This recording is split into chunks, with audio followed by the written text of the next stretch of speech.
The Perth River flows into the Whataroa. Again, really pretty small volume right up the top. We've been quite lucky on the previous few trips to have been flown right in to the very, very top. And you really are right in the mountains up there, and it's pretty special getting dropped in by helicopter, and you know, it's just you and your mates up there, and you've got to kind of work it out.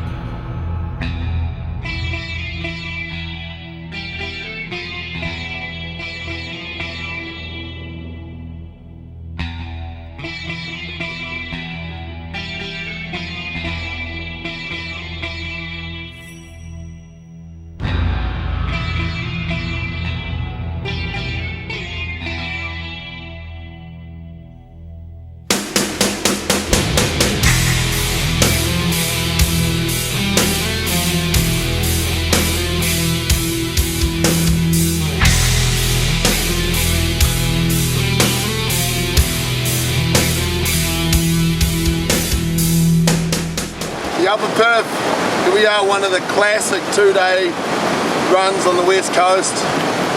Managed to just get even a wee bit higher than when we flew up here last year, and to our knowledge that was one of the highest known descents, so we're looking forward to some more epic white water, a couple of days of perfect sunshine. It's going to be epic, bring it on.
So morning of day 2, beautiful weather once again.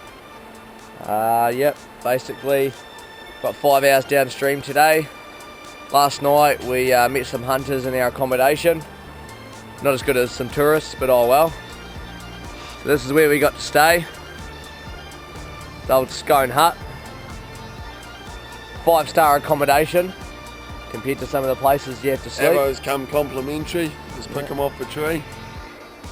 Got our gear drying outside. Here you go inside to our little camp cook. Here's me being camp bitch. Fucking cooking up a feast. Got the fire raging. Accommodation suite. Even when you have to sleep on the floor. Why did you have to sleep on the floor, Ari? I'm the youngest.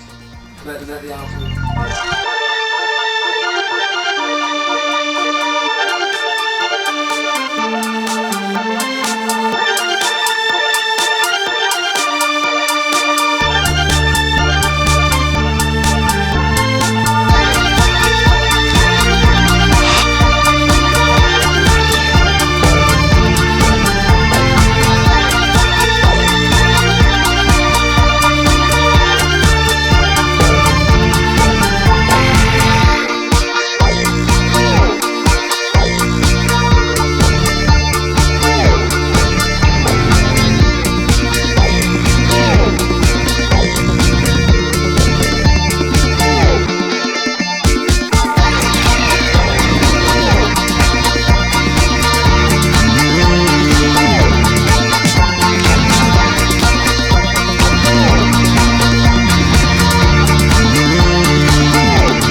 I love the ruggedness of the West Coast, the beauty of it, and the kayaking, and Jordy.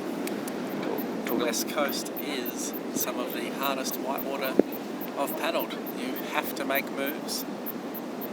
The consequences are quite bad, but it's very, very rewarding kayaking, although not always as visually spectacular. Question. I'm just going to throw a 2-day Whitcomb out there. It was reasonably recent and it was such a sick run. But yeah, some guy mobbed us down there really quickly and he's a little bit crazy, but what are you going to do? Exactly. That's what you can do. Follow.